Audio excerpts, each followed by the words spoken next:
A strange motor show with so few brands present. We'll take it, you know. I hope we get all the share of attention, you know. And we had a good show this morning with the launch of the Renault 5. Very important car for us.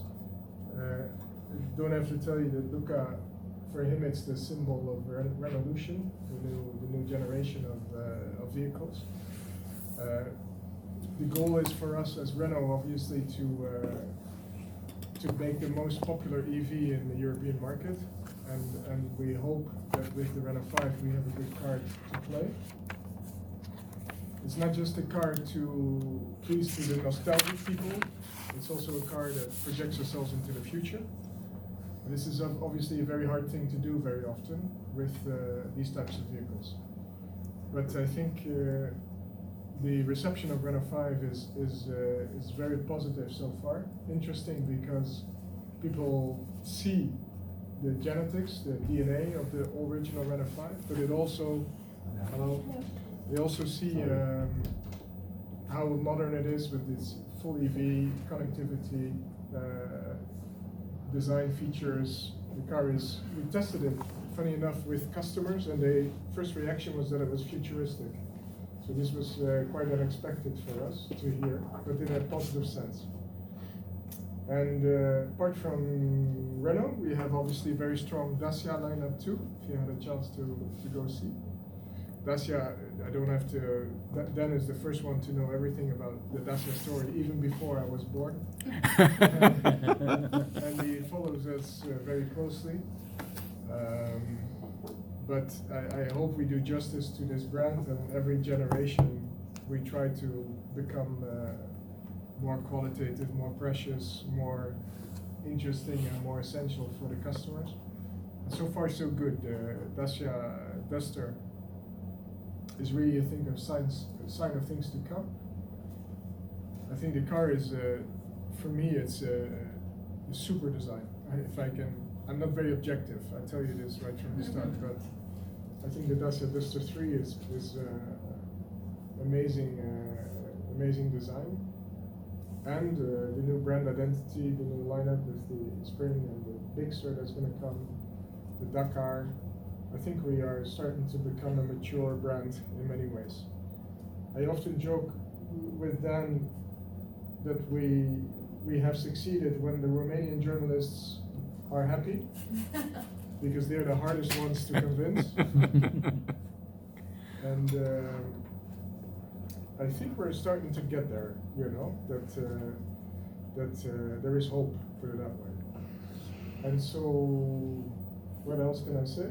I think we are living an interesting moment. On the one side, we're very lucky because with Luca Di Maio as CEO, Gilles Borgne as engineer, the planets line up, and you can see that, you know, a lot of the passion that they have is being put into our cars, and it shows. At the same time, we're living in dangerous times because there is competition coming into the market from everywhere, and we need to be very careful, because if we don't do our homework now, we might not exist in 5 years' time. You know, we need to become faster, have more content, cheaper, more affordable, to really truly democratize, I think, EVs into the market. So we came a long way, but we still have some way to go, if I'm honest. So it's an exciting time. Voila. This is what I can share with you, and if you have any questions or any remarks, this is not the United Nations. It's just us amongst ourselves. So, Lawrence, really thank you very much for your time. I'm so sorry we are so little number of people joining. Okay. It's because of this show. Most of the people already gone to the plane, because it makes no sense to stay one full day. That's another result of a show which is like that. I'm sorry for that, but we record and we will spread as always to all the jury members. And I will start with a question myself, and then we do the round as always, which is not related to Renault. Okay. What is your perspective on this show? What do you think is going on? Well, Because you know the show since ages. I mean, it's, I mean, and this was for many. I'm not talking just for myself, but I think for many this was the favorite show exactly. to go to. You know, with a very compact show on neutral territory. That means you there's no home brand, which is very often sometimes can be a disadvantage. But this is a great show because there is no Swiss car industry to speak of. And at the same time, it was always able to attract also all the Italian design houses. So it was a good show for the constructors, a good show for management, a good show for premium market, a good show for designers, because many concept cars, and a good show to meet up, frankly, meet up with journalists, designers that you haven't seen in ages. From a personal perspective, I think it's always been the best show for us, you know. So it's a little bit sad to see the current state. I spend all day in my Renault group, you know, these guys lock me up in a room to talk, to spend my time doing interviews. But in my Renault group bubble, it was okay. But once you set a foot outside, it's a bit strange. But I really hope that the car companies will come back, because there is really no reason why you shouldn't be here, you know? I mean, with the market as it is, I'm wondering what is the gain to not come here, you know? I'm wondering seriously, what do you win by not coming? And in our case, I can tell, Luca is very passionate about cars and motor shows. He believes in them because we can touch a lot of people. 2, this year we will do 10 launches. And so if we choose not to go to Geneva, we miss an opportunity to launch 1 or 2 cars. So we need the shows, frankly, to support our new products. So for us it's very clear. And I know that Luca is doing his best to provoke some of his friends who are in high places in other companies to come back. Mm-hmm. But doesn't mean that the show couldn't be modernized, you know, and be made more relevant for younger generations. You know, maybe they should really open up and have a lot more activities that are related to cars or games or this type of stuff to make it a really exciting show and not just the physical product. Mm-hmm. You know, if you see how the world is changing to a digital transformation, why not have you could have a whole dedicated to virtual reality or to gaming or everything linked to from GT Turismo to other games, and maybe it could attract also a different audience. Maybe you could have a concept car race, you know, a race between concept cars and not just a beauty contest, but that the kids also can play and drive. And you know, I think with a bit of inspiration and creativity, you could reinvent, not only bring it back, but reinvent it. Okay, now There's nobody here from the Geneva Motor Show. No. Yeah. In the R5 design, which has been the most challenging team and the hardware? Yeah, I think the R5 design was done in a coup de cœur. You know, you throw the dice, and we got the design very quickly. This was I nearly dare to say the easy part. But when Luca said then to us, and now make it like this, that was the hard part. You know, I mean, normally it's the other way around, you know, it's hard to find the design and to make it is standard business as usual. In this case, it was the opposite. We had made the design as we wanted it, and then Luca threw the challenge at the engineering and the program team to make it just like this. And I think, in my experience, it's the first time I see a concept car on the road. You know, the car is extremely close to the concept car, and it's thanks to engineering, Gilles Boigne and his team, that bent all the rules to make it happen. And this is, I would say, the process upside down. You know, normally if we design a car, you start with the architectural package, the constraints, and then we skin the cat, if you will. If I would have gone to the program team or management and say, I want a car that is 3.92 m with 670mm tires in the corner of the car, full electric, with Google inside and stuff, you know, I think they would have thrown me out. So, and it should cost 25,000 euros, you know. I think they would have thrown us out, like, you guys are crazy, and yet here we are. Okay, Gabor? I'd like to ask you about a more holistic aspect of this design. I think this retro futuristic thing is a good thing. I like it personally. But you talk about revolution. Yeah. If the one aspect of revolution is this futuristic retro path, the other way, where the not so discerning customers are choosing cars, and they used to say, I mean, in the industry they used to say that the people are more buying cars on services rather than design or other aspects of what we used to maybe 10 or 20 years ago. So if that futuristic retro, and if we concentrate of the inside to the inside of the car, what's going to be happening with the outside? Is it going to be more similar?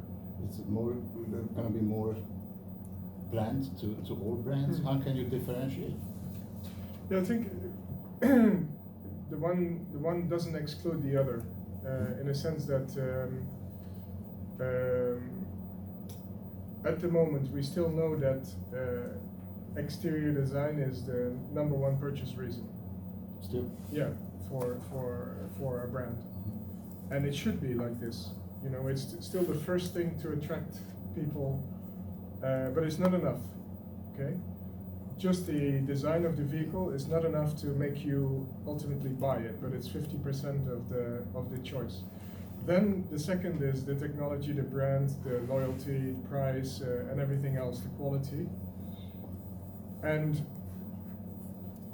so I think to a certain degree design is still protected, but if you make nowadays a car with a really beautiful design, but the price is just way out there, design cannot bridge the gap, you know. If I thought the Megane E-Tech, for instance, is a very nice design, but if we have a competitor coming out that is 10,000 euros cheaper, then I'm not sure design can bridge that gap of 10,000 euro, you know, it's too much. I think design can do, I don't know, seduce you and make you pay 1,000 or 2,000 euro more, but then we get to we stretch the elastic band too much.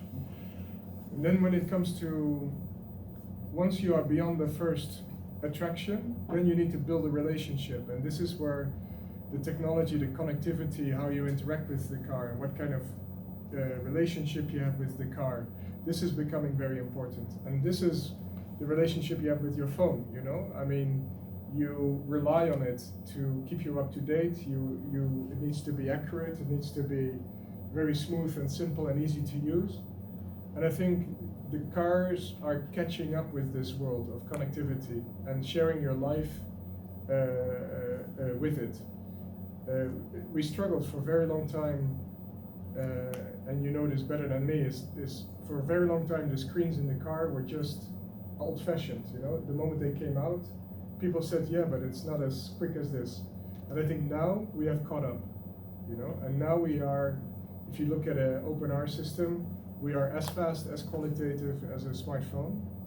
And now what you will see is some dedicated user experiences linked to the car specifically. And it's quite interesting for me to see that I don't even think 10 years ago people would talk about the car industry as dinosaurs, you know? We wouldn't be surviving. And now Google and Apple and all these companies are contacting us because they want to work with us. And so the car is becoming a symbol of innovation again and a symbol of progress. And this is, in my view, the best place to be. Even though it's a very disruptional place, you know, because you can see Tesla coming in, some of the Chinese coming in, they could wipe you off your feet, you know. But it's we have a chance to fight back. I think we have a little window of opportunity to get our stuff together, and we will have to fight back because otherwise we won't be sitting here in 3 years. You know? Not sure if I answered your question. Very much, thank you. Yeah. Okay, Akim? I'm fine. Okay, that's fine. Marcus? Just a question about the platform. It's a fully electric platform, of course. There are more models. Are you planning for this platform? Yeah, the platform that we used for the Renault 5 is now called Ampere Small platform. Before it was used to be called CMFB EV. It used to be a derivative of the Clio platform, if you will. And this is just a basic business sense. But the Ampere Small platform is a very, very good platform. It's the first dedicated EV platform in this segment. And it's especially good because we had a chance to drive it. It's amazing to drive because you have a multi-link rear suspension, which for this segment is just a little bit outrageous. But we needed it because we're going to do an Alpine version of the Renault 5, which will come out by the end of the year. We will do the Alpine on the same platform. We will do also a Nissan on the same platform, which is called the Micra. So here you see the benefit of starting to have good platforms that we can then share with other companies to obviously get volume and produce them in the same plant. And this was a big breakthrough for us because it was always hard with Nissan to find common ground. And I remember distinctly when Uchida-san, the CEO of Nissan, visited us in design and saw the new Renault 5. He immediately said, let's go and let's do a version. So it's if you do good stuff, good things will follow. Stepan? We observe some new trend which looks like, let's say, a step back. Yeah. And don't you think that it could be a good idea to have the Renault 5 with two types of engines, electric and gasoline? I see. Yeah, I think on paper that would be a good idea in the sense that you could hedge your bets. You know, you could you can see how the market is developing and respond to more different customer uses. But there's two reasons we did not choose to do this. For the first one is we have a Clio. And we have a strategy where in every segment we want to offer you a pure EV offer and an ICE hybrid. So in the B segment it's Renault 4, Renault 5. In the ICE and hybrid it's Clio and Captur. In the C segment it's Megane and Scenic on full EV. And let's say Austral, Rafale, Arcana, Espace on the ICE and the hybrid. And this gives a clear choice for our customers. The second reason why we decided to not make the Renault 5 compatible with ICE and hybrid is because the car would not look the same. The advantage of a full EV architecture is that the engine compartment is more compact. And that means that you can put bigger wheels in the car and still have them turn enough to get a small turning radius. I believe the turning radius is 10 meters and 20 centimeters, which is very, very good. Normally, if you have a bigger engine, the big wheels would touch, and you would have a turning radius of 12 or 13 meters, and this would not be acceptable for a city car. And the second reason is if you have an ICE or a hybrid engine, the overhang of the front would be bigger.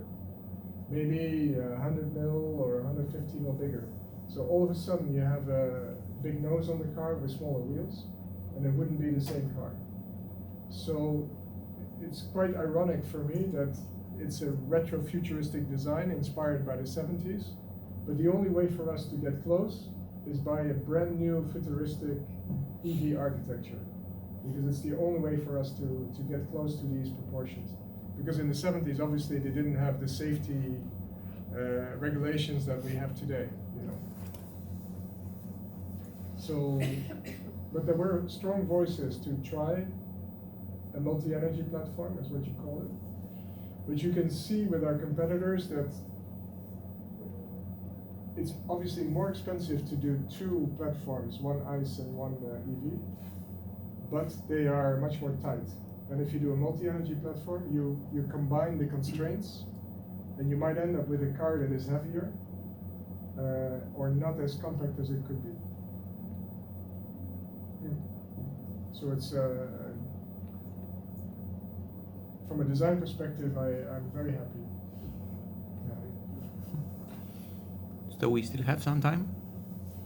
We still have 7 minutes. Perfect. So Perfect. Yeah, that's fine. That's fine. Lawrence, may I ask a inside Renault Group technical question? Yes. I learned from Gilles that the whole Renault department entirely for the Renault brand moved to Ampere. Yes. And I said, Gilles, but you are still designing cars for ICE? And he said, yes, but everything is done here. And I said, okay, but Lawrence? No, Lawrence is in the group. Yeah. So can you give us let's say, a kind of perspective of what is going on? Yeah. Yeah. The organization is actually has improved, believe it or not, in the sense that you know, for a very long time since I came on board, I was responsible for Renault Group design, and that meant that in reality I was leading directly all the Renault activities, the Dacia activities, Renault Samsung Motors activities, etc. I only had a specific design director for Alpine, because it was a niche activity, and this Anthony Villain was leading this. And the reason why we had an organization like this is because we were organized by platform, you know, and you need to be as a design, we need to be organized as a mirror of the rest of the company. Then when Luca came, with his experience of the Fiat Group, with his experience of the Volkswagen Group, he wanted to change the organization to brands, so people, and not only the designers, but the whole business could focus on one brand and push the brands a lot more further, where the transversal functions push and the brands pull. And so we organized by brand. I moved up one level. I became a chief design officer, directly attached to Luca, but in the leadership team. And now together we chose 4 design directors for the 4 brands, Mobilize, Dacia, Alpine, and Renault. And this is working extremely well. You can see it. The cars are more focused. The teams are very focused. It's not always the most efficient. We need a little bit more people to do this, but it's good for the brands. And Ampere is just the EV part of Renault, which is a very important part, which is going to be put in a business unit, so all the people beyond design can also concentrate fully on the development of EV vehicles. But Gilles Vidal, we're talking about Gilles Vidal, he is responsible for everything that comes out of Renault Group with a Renault badge. So whether it's the EV Ampere part or the international cars or the ICE and the hybrid cars, Correct. He is responsible for everything, because it would have been impossible for us to have one brand with 2 design directors, you know. So Ampere is not for the public, it's not for the customers. The customers will never buy an Ampere. The customers will buy a Renault. So we needed to make sure that the design was coming out of one hand. Okay. Me? Yeah. Okay. Among the car you designed, is R5 the one you are most proud of? Oh, it's the one that I'm most proud of today. I mean, but seriously, we've been really lucky to have been able to work on a lot of great projects. You know, I mean, if you ask me personally, the first Clio 4 that I worked on, I'm very proud of. The show cars, the Desir, the Marguerite, I'm very proud of. The fact that we revived Alpine with the A110, I'm very proud of. I'm very proud of the Duster, the Duster 3. I mean, I'd buy this car, you know. I'm very proud of the Renault 5, and I'll be very proud of the next Renault 4 and the cars that come afterwards, you know. So, I could ask you, you know, which one is your favorite child, you know. You could tell me in my ear, but you wouldn't say this out loud, you know. Okay. Other questions? The last one, yeah. The last one. So in this case, I have an invitation. Yeah. And I was keeping to the end. I was not sending by email because I said I will see him, and it's better to tell him in person. On the May 23rd, we'll have the AUTOBEST Awards Gala in Luxembourg. Actually, it's out of Luxembourg, but it's not relevant. And since, you know, some years, we started to invite not only the winners, but also the friends. Okay. As you know, you are a good friend of AUTOBEST since ages. So if you have the time to join, actually Gilles will be he's the design best, Yes. like yourself. By the way, I told him because he asked me how is it going on. I said, I tell you, but you have Lawrence. Yeah. He was there, so he can also tell you what it's all about. So if you can join, put in your agenda, let me know. Yeah, I know. I'm very pleased for Gilles that he will win this award. And I remember we had a fantastic event in Greece at the time. And it was quite impressive to see not only the lineup of people that have won in the past, but also to see that you're skipping a generation and you're looking at the future. So I already looked in my agenda for the 23rd. I know if I have a chance, I'd love to be there to support Gilles, obviously. And so we will look again, and I'll let you know as soon as possible. That would be great. Yeah. You'll love it. Yeah. You have so many nice guys coming. Yeah, you always make a really great show of it, so it's a pleasure. That's our mission, because nowadays, as you know, there are no more kind of events nowhere on the planet. Huh. With all due respect, as I said, I have nothing against nobody, but Car of the Year is just a celebration. I mean, it's not a celebration, it's an announcement. Yeah. The World Car of the Year, it's an announcement in New York. The North American Car of the Year is even less now because Detroit disappeared. So somehow AUTOBEST Awards Gala, it's still existing in spite of pandemic, in spite of any kind of problems, as you know very well. And it's the only one grouping all the people in the industry, now also friends. And it's to us is a big compliment. We discover every year people copying us. Now I just noticed, for the record, the new award coming from World Car of the Year, which is the equivalent of Man Best, the best topics. You know which is the name? World Car Persona of the Year. Wow. Yeah, it's the same thing, but it's even it's funny, Yeah.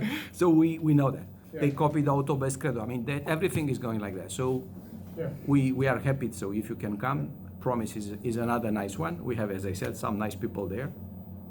David Richards is coming also, nice. himself with his wife. This time said, I'm coming with Karen. Please come. Yeah, that's nice. Thank you very much for the invitation. Now I have to find a heliport because you want to come by helicopter.